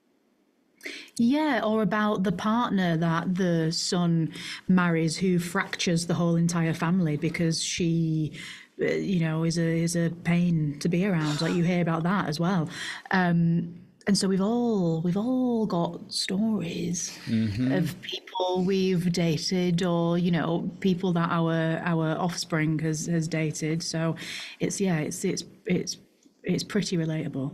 Now, you two obviously get on quite nicely together on screen right now, but like, how much fun was it to kind of be at each other's throat, quote unquote, during the filming of this? Or was it hard? Or was it hard? Yeah, is it hard to be mean to your friend? Yeah. Well, Robin's also directing me as well. So Robin's also in the scene playing Laura, but she's also giving me like very intricate, nuanced direction whilst we're in the scene. So actually that helps be really comfortable with going to the extreme, because like the chain of command is shorter and you're there with a partner and you're just playing. And it felt really kinetic and it was really fun. It was really fun. It was so collaborative too, because we had, you know, on the page, the scene, the dialogue, the exchanges, but being an actor as well and being in the scene with the other characters, we would do a take and they'd be like, okay, you know, give the crew 2 minutes. We have to reset a light or whatever. And then we would chat about, ooh, what about on this take? Why don't we do this? Why don't you? And so we had a lot of variation to play with in the editing room, which was so amazing because of the dual perspectives. Then I could choose, how severe do I want Cherry to be in her rage here? How emotional do I want her to be with Daniel as she's telling a big white lie to him about her past? So it's about suspicions. And are my suspicions right? And God, I need to get to the bottom of, am I right? And this one just refuses to relent. She's going to win. I love it. So fun. Well, you guys, thank you so much. I wish we could talk to you longer. This has been fun. Yeah. But it's been so nice to speak to both of you. We cannot wait to watch. It's called The Girlfriend. It premieres September 10th, streaming on Prime. Thank you both so much. Nice to meet you both virtually. Thank you. Thank you. If you're ever in Arizona, come hang out. Stop by. Our door's always open. I'd love to. All right. We'll see who we really like Yeah. at the end of the show. We'll see who's really nice, who we'll invite it's back. not a competition, guys. Bye, guys. Thank you again. Thank you. Bye. How fun was that? So fun. That's I love cool. seeing them in just their normal. Yeah. It's so weird though, because it does kind of play tricks on your, you know, when you just watch the trailer and see them acting. That's why I wanted to watch that or ask that question, because like you see them kind of like at each other's throat. Oh, They're it's so mean intense. to each other. Yeah. But then as soon as the camera stop rolling, you got to be. You should see when our cameras stop rolling. Yeah. We're the opposite. We get along on this. Yeah, we get along now, but wait till the cameras are off. It's like, oh man, I got to work with Danielle again. Oh, geez. Here we go. The best. All right, He so really loves me, I promise. But like I said, I was kind of going through like a TV slump, so this is going to be fun to watch. Yeah. I'm already set my DVR, September there you go. 10th. There you go. All right, let's talk about this. We got a couple more. I did a fun story at the Salt River. Did you get to see it this morning? Seriously, amazing. And I think that was probably about 5 pairs of my sunglasses. Down there? That he had. Okay, so this guy, if you guys didn't see the morning show, we're going to play the package for you in just a second. But this individual, his name is Mr. Stalo, and he's a scuba diver. And he goes into the Salt River to find lost items that people have dropped. And then he takes them to the surface. He posts them on Facebook and he hopes that he can get them back. So this is the story right now. Hold on. Here it is. When the temps rise, the meandering Salt River becomes the perfect place to cool down on a hot summer day. But underneath the water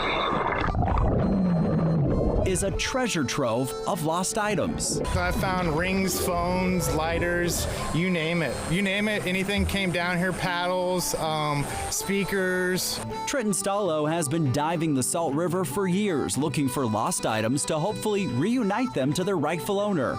It all came about when he lost an important item. I started to paddleboard and I actually lost my phone myself. I lost it with priceless pictures of my little girl from 0 to 3, and that's what started me to get scuba diving. Is I contacted every scuba diver that claimed they scuba dived the river. They wouldn't come out here for me. So with a little help from a private instructor, 3 days later I came out here to try and retrieve my phone, but I never found it, unfortunately. This is just a few of the hundreds of items he's collected over the years. He posts the pictures of all the lost items on his Facebook page, as well as the Lower Salt River Facebook page. Got a fishing pole, a hat, Jerry beads, dollar bill. I got a Jaguar. It's quite the feeling to give someone back something that they thought they lost it forever. He's done it so often that he's made this his side gig, searching the river bottom for anyone who may have lost an item. He's often able to reunite the lost item to its rightful owner. Yeah, it's good because a lot of people needed someone to contact to be able to come down here, and I could be here within 30 minutes. So if you lost your phone right here, your buddies pull up, you get my number, I come down here, I'll get it, and it'll be back to you. So how much does he charge for a service like this? Well, he doesn't, really. So I've got anywhere from a thank you and a handshake and a bottle of booze all the way up to like $250. He says it's just worth it for him to get to do what he loves to do, scuba diving, while getting the satisfaction of returning a lost item.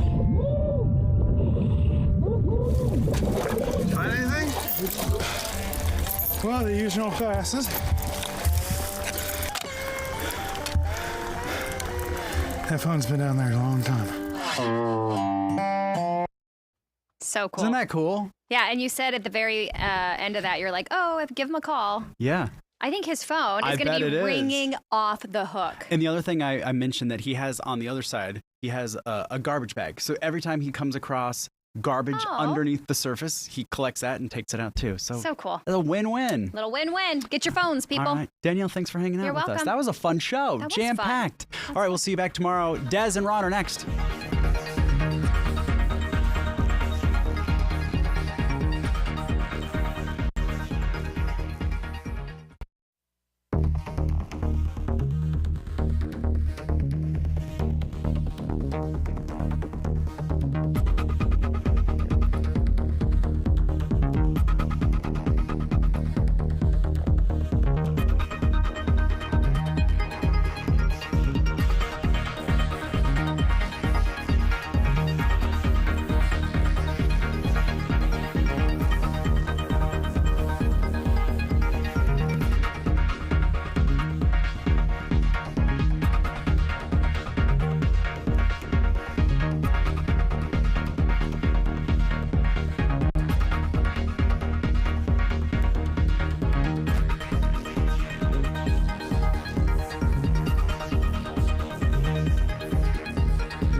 Testing. No, same situation. Des, I can't hear myself. I can't This hear you happened either. at 11:30 on Friday also. Yeah, All right, testing everybody. As long as our viewers we can think hear we us. can we think we're on the air, but we can't hear each other. Okay. All right, we're trusting Dave and we're trusting James and Isabella back there. Hey, girl, Yeah. we're trusting you. Okay, well, we'll have to iron that out. That's second. It's anyway. Des, how are ya? What's going on? I'm great. How are you? Just great. Yeah, it was a fun day. We were at McAlpine's today on the morning show in downtown. One of the first soda fountains in Arizona. It's been so there great since that the they 20s. Keep it going. Yeah, right? yeah. They've had a little bit of some rocky waters since pandemic. They had to shut down for a little bit during pandemic and whatnot. So they were dealing with that, trying to bounce back, but they're still there. They're still serving great sodas and amazing ice creams. They have 99, Ron. Yes. 99 different flavors of sodas. How's that even possible? Isn't that incredible? Des? Because they make it that old-fashioned way. So they're able to add that flavoring to any of the sodas that they make, and it's pretty cool. So they're still there. Check them out. Quite amazing. Yeah. So they, even though it's like the hottest thing going now is dirty sodas, as they call it. They were They're the OGs. the OG in the Yes. dirty soda Yes. world. Still there. Okay, well, we hope everybody had a great weekend. You did. Yeah, I ended up going up to Utah to see my daughter, and if you missed it, you can scrub back on our 2-hour streaming show, the extravaganza. But I did. We went to go see the ski jumping team up there in Utah, and all it does is get you excited for the Olympics coming up, and these guys are incredible. Oh, I know. The video you showed me on your phone? Yes, right? So awesome. Yeah. We shared that with everybody. If you want to go back. Did it they? was- Oh, good. Yeah, They got around to see it? 10:45 Okay. or so. Very cool. This morning. But anyway, despite the fact that hopefully everybody had a great weekend, just the fact that we continue to have problems with these drownings here in the valley, it's just such an issue. We had two, and this highlights it, and a story like this, Des, I think should highlight it for every parent out there. We had 2 drowning calls just hours apart in completely different parts of the valley. And what was shocking about, well, all of them are sad and shocking to some level of degree or whatever, but it was in one case, the child was a little bit older, if I'm Quite recalling, a bit older. 12 or... Yeah. Now, of course, we get a chance to hear, as firefighters and EMTs respond. Here's a little bit more about what was actually being said, and we then are we'll get still you the details. in the midst of summertime, so the pool usage is obviously very high, especially with temperatures the way they are. Just as a reminder to family, friends, anytime you're around children and you're at a pool, please, you got to keep your eyes on them at all time. This is just one of these calls is too many. Okay, so there was a chance to hear exactly what firefighters were saying, and this is just one of the 2 calls. So, Des, to answer your question, there was a 1-year-old baby that was pulled out of a pool by a family member in Tempe. That was the second one. In the first one, out in the West Valley, a 9-year-old boy was found face down in a swimming pool. He had apparently been in the water for about a minute in a backyard near Watson and Yuma Road, rushed to PCH in critical condition. That was the one I think that really surprised us as much as anything, is so often the focus is on little ones that just kind of tumble into the pool, but it can affect older kids, especially if they don't have a lot of swimming skills. Absolutely. And, sometimes too, as a parent, I get a little frustrated by these stories at times because we'll hear from officials, and I know they mean well, but they say, always keep your eye on your children when you're swimming or by the pool. But some of these cases, that's not what's happening. We know little ones, they're smart and they're crafty. Some, they can learn to climb on a chair, unlock all the safety locks you've got, and somehow get out. So it's, it's even more than just watching our children and monitoring them when they are by the pool and swimming. It just, what can we do, as parents? And you would hope that they had some safety systems in place, locks on the door, a pool fence, or whatever the case may be. But it's just, you never want to hear. Well, and then in that first instance, I mean, it's just a little 1-year-old baby. Yeah, I mean, can't. they're barely, it hits too close to home for me. Right. Are they crawling, or what's the situation? They get too close to the water. Surely you cannot forget about the fact that you've got a 1-year-old right there, no matter if there's a large gathering or not. But just good reminders for everybody. We hope they'll pull through, but honestly, it doesn't look very good in the hospital. We'll update you, but it's kind of the story that never ends here in the Valley, and everybody's life is disrupted now for the rest of their lives if you deal with a situation like that. Yeah.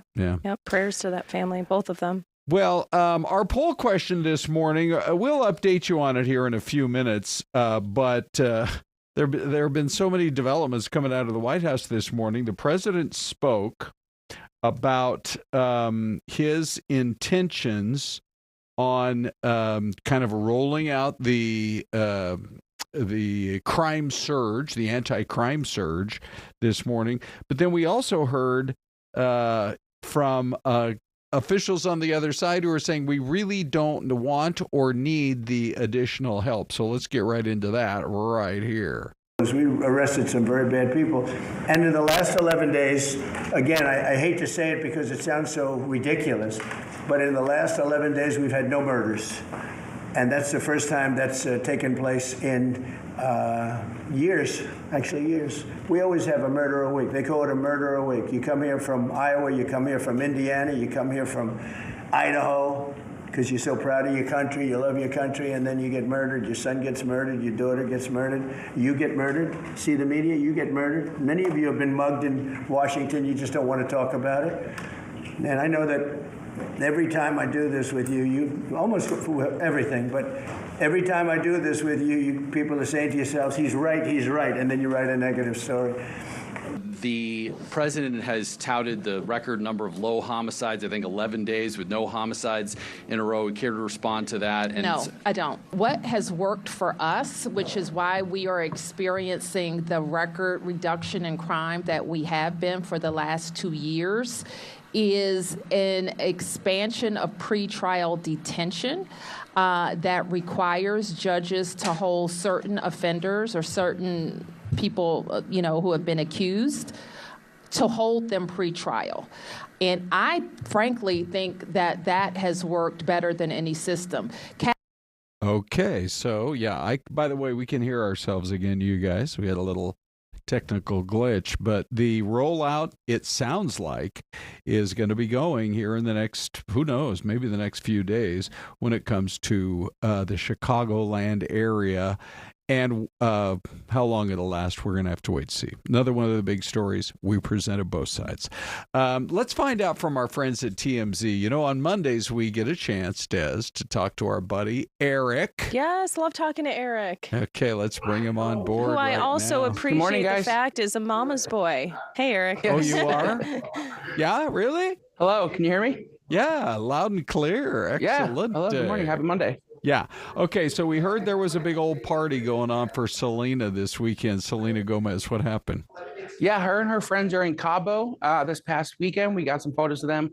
We don't know that this is a bachelorette party, but signs are pointing that way. We know that they're kind of in a speedy wedding process, her and Benny Blanco. So we assume this would probably be around the time when the bachelor party starts, before the ceremony, which we don't know when that is, but we know that they're in the midst of planning that. So we're just connecting some dots here, making a few assumptions. But her and her friends out partying on a yacht in Cabo.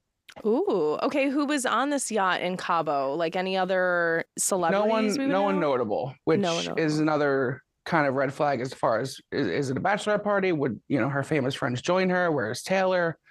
but it was no one of note, unfortunately. No offense to these other women who were with her. Oh, there were nobodies. No. Yeah, we don't. Yeah, like we don't ouch. report on those, unfortunately. Yeah. No other big celebrities that everybody would recognize. And why is it a speedy process? Why are they in such a hurry to get to the altar? Yeah, this is a classic love bombing situation, it seems, but a positive love bombing, I should say. They seem really into each other. They're just going at it fast, apparently, according to some sources. All right, let's talk about Chris Martin. To me, this is so hilarious, Des. You know this story, too. He kind of interrupted a guy who was getting ready to do a marriage proposal at the concert. So, Eric, you can walk us through Stay away from all those. But, I mean, the after effects of the affair that was caught on camera are still with him. And he's like, I think I'm going to deal with it in as funny a way as possible. Yeah, so he's definitely leaning into the kind of controversial moment that he caught on camera inadvertently at his concert last month. Was it last month or was it 2 months ago? I don't even know now. It seems so long ago. Right. But yeah, he's definitely not shying away from this situation. There was a guy, when they were scanning the audience at this show, there was a guy with a sign behind his now fiance who said, I want to propose to this woman. And Chris Martin was apprehensive, obviously. He's not jumping into couple situations as quickly as he used to. He's nervous. He's been traumatized. Exactly. Goodness, he ruined a marriage, or did he, or did the husband? Well, I wouldn't blame him for that. No, I know. I'm not blaming him. I'm just messing. But he went through some security checks with this person to make sure that they were actually a couple, that they were an AI, that it wasn't his cousin or his sister. And then once they got all those checks approved, he proceeded and he oversaw the proposal, and she said yes. Okay. Yeah, he had a whole list of questions. I need you to do some basic checks. He said, is this person really your partner and no one else's partner? Are they seeing anybody else? Are you guys cousins or siblings or anything weird? I mean, he was rolling with it. Hilarious. Oh, boy. Yeah, so it looks like the situation will never die. Yeah, apparently. How long are they on tour, by the way? It seems like the longest tour in the history of tours. Like, where are they going? I believe they're in Europe right now. Okay. Obviously, the CEO incident happened in Boston, but now they're on the European leg. Okay. That's great. All right, better luck in Europe. We love when you bring some comedy on board with your reports as well. Excellent. Thank you, Eric. Always good to see you. Thank you. Okay. You too, guys. And just like that, we're ready, Des, for our first break. It's a mystery cam. If you think you know where it is. Thank you guys. Great job. Get your guesses in, Give us guys. a guess. We'll be right back.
And we are back. I'm just looking to see if we have any guesses yet on our mystery cam, Des. Not yet, but Melinda is letting us know she's 61 and she doesn't swim alone. Okay, For safety good. reasons. Good. Hi, Thank you, Melinda. They were chatting about our unfortunate story Yeah. of the Oh, drowning. gosh. So. Yeah. Okay. The aviator's on.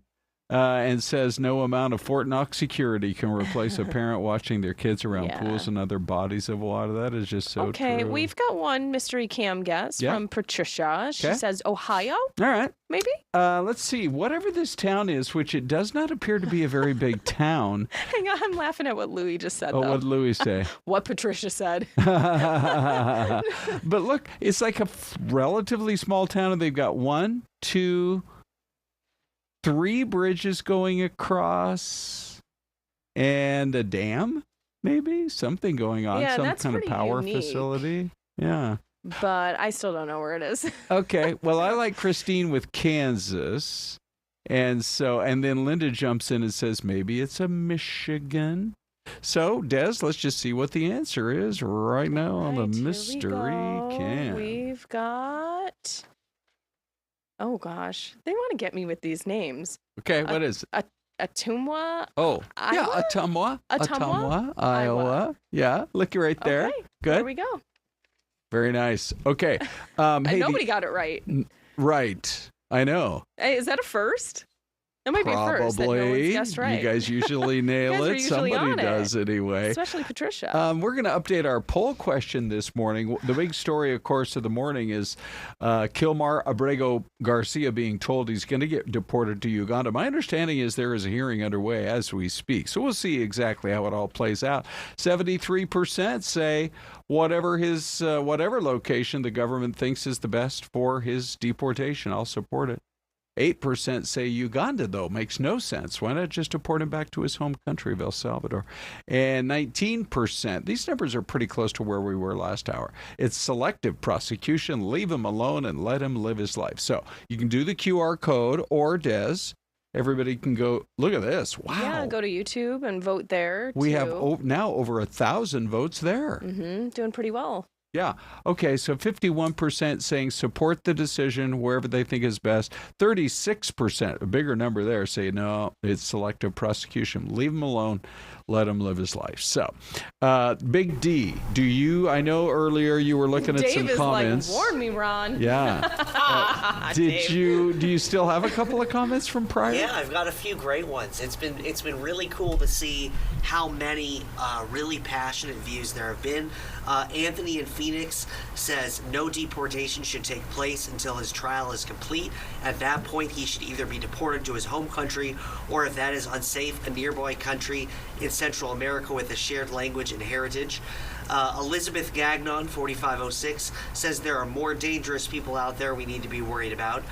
And Trev5566 says if you break the law by coming here illegally and then breaking subsequent laws, such as trafficking, you cannot stay here. I do not care where he goes, he just can't stay, and he has no right to stay. So really, really great, insightful opinions. Keep the comments up, keep the engagement up, guys. Hey, Big D, go ahead. Give me a 1, 2, 3 right into that microphone, because we got to get this part of it. Oh, by the way, we got a guest coming up, Dr. Tobin, in about 30 seconds. Check. Hello. Pull it right up to you, though. Give me a 1, 2, 3. Hello. Can you hear me? Oh, that's better. Oh, listen to that. All of a sudden, he's got like a radio voice. Very nice. Holding out on us. Okay, good. Okay, so whether you deal with just the occasional garden variety headache, or you deal with maybe extreme headaches or even migraines, we thought it would be helpful to bring Dr. Tobin in. Joshua Tobin is a neurologist who's spent many years here in the Valley. And Des, I don't know about you, but I'm ready to pick his brain. I think he needs to look at my brain. And I'm not kidding. You okay? I'm not kidding, doctor. Right? Yeah. My headaches are wild. Yeah. Wild. And yeah, I'm curious to have this conversation. Yeah, how do you know, Doc, what is the difference between a bad headache, an extreme headache, and a migraine? Let me change the dialogue a little bit. Okay. Between bad and extreme are those are emotive words. Yeah. And and forgive me, I'm going to use a little bit of medicalese, but Yeah. then I will do my best to define it. And stop me if I'm using too complex terminology. Extreme headache. Yeah. To me, that implies there's something serious going on. You need to go to the emergency department.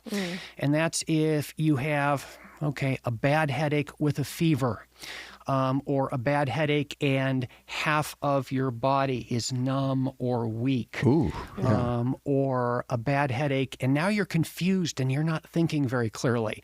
It could be just a migraine, but we don't know that yet. Okay. And when you're actually in an emergency department or maybe in urgent care, they can do a better job of figuring that out. Well, because what are some of the possibilities if it weren't to just be a migraine? You could be having a bleed inside your head. You could be having a mini stroke or a stroke. Where part of your brain isn't getting enough blood flow or is dying. And the vast majority of the time, that's not the case. The problem is once brain tissue is dead, it's not coming back. Right. Yeah. Okay. So give us some practical tips that we can learn from. I mean, people at home are like, oh, I have had some really bad headaches. If it's not to the level that you're describing, which would be frightening for anybody, but it is a bad headache into maybe the migraine category. What are the things that maybe are most common to have triggered that? Stress is the number one migraine trigger. I've got some of that. Well, and I would love to write a prescription for you. No stress. No stress. Everyone, no stress. All right. All right, what's next? More water? That's what I would assume, but so funny you should mention that, because the phrase "we live in a desert," we hear it repeated so often that it's become cliche. So, you're just dehydrated. Drink more water. Drink more water. Drink more water. Drink more water. So here's what happens. So we don't get dehydration headaches. Well, sometimes we do, but the other thing we do to ourselves is now we're so tanked up on fluids, and now we go to the bathroom, and even if we empty our bladder right before it's time to go to bed, we then go to bed, and then 2 hours later, we're awake with a full bladder. And here's the problem. They've studied this phenomenon with sleep studies. And you quit getting high quality sleep starting an hour before you actually get up to use the bathroom at night. Really? Wow. So let's say that your bladder wakes you up 2 times a night. That means you're losing a quarter of your sleep. And not good if you suffer with a lot of headaches. Because poor sleep is the number 2 migraine trigger. So we're robbing Peter to pay Paul. And so when I'm seeing patients, what I frequently do is I say, drink lots of water. That's a great idea. Do it in the morning. Oh, okay. Early on. And then a lot of people, they just don't feel right if they haven't consumed what is in their mind sufficient water. Fill a glass of water, put that glass of water on the kitchen countertop. It will be there for you in the morning. Wow. Okay. And we do have a question in the chat. I'm not sure you'd be able to answer this without maybe knowing more about this person's case. But Melinda in our chat, she says, please question, with a TBI after 2 years and doctors say not getting any better, what can you do with the brain pain? It's not a migraine. Literally, my brain hurts so much.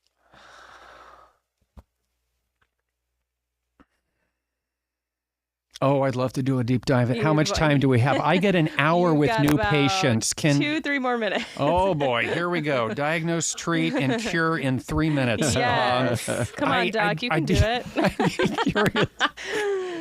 what you went to medical school for, right? If it's not a migraine, I'd be curious to know. Melinda, is that her name? Yeah, Melinda. I'd be curious to what Melinda means by brain pain. Does this mean that she is in pain, but quote migraine unquote has already been excluded as the type of pain that she is experiencing? Or is she using the word pain to describe something else that she's experiencing? And a lot of the stuff that we experience internally, we don't have good terminology for. And so a lot of what I do with patients is I explore, well, what are you really experiencing for which you're using this term? And, if we had more time, maybe we could figure out what, if it's not actual pain, what is it? Yeah. Well, where can folks find you so they can reach out? Because, right, that's a difficult one, Melinda, to answer quickly. So Banner University Medical Center in Phoenix. Okay. BannerHealth.com. And what was that one more time? Banner Health, you said? BannerHealth.com. Okay. Banner University. And where I actually practice is Banner University Medical Center in Phoenix. Great. Okay, perfect. Okay, he's Joshua Tobin, great doc Thank here you, in Doc, town.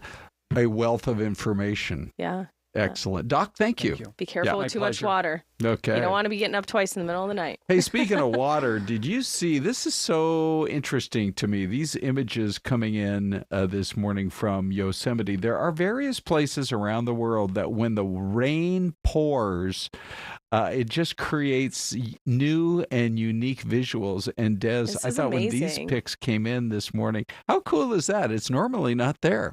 I know. Yeah. Have you been to Yosemite? I have. Yeah, I knew times. you were going to say that. Well, a few times? A few times. Oh, and never yeah. seen anything like this. No, in person. But boy, they have some waterfalls that run all year long that are incredible. Cool. Speaking of the rain, what was your situation with it? Oh, this morning. Well, last night or this morning or whatever. My son, bless his heart, little D3 was up about 3 times in the middle of the night. Really? Yeah, the third time I finally sent Dad in the room. Oh, I said, you got to just go sleep with them. Yeah, it was the thunder more than anything. It kind of scared him a little bit. Yeah. Because those storms come at night. So for a child, they're like, what is this? It's so loud. So I think that was, what it was. He was just a little scared. My wife, Renee, she grew up in the South and they had tornadoes. And I mean, it just scared her like crazy. But I flew in yesterday from hanging out in Utah over the weekend and I thought, well, here we go. It's the monsoon. Let's see what happens at the airport. But it was at 6 o'clock. It was as smooth as could be. And I thought, oh, it's going to be a quiet night. Then I get up this morning, I'm like, oh boy. You got back just in time. Yeah, it was crazy. And it looks like it might happen again tonight. Crystal's telling us that. So Des, although we're all wrapped up for today, let's meet tomorrow. Okay, where would you like to meet? Let's meet right here. Okay. You, what time? me, Bella, and Big D. Okay. At 11:30. James? All right. And James, of course. And we'll walk you through whatever happens in our crazy weather world tonight. Bye, everybody.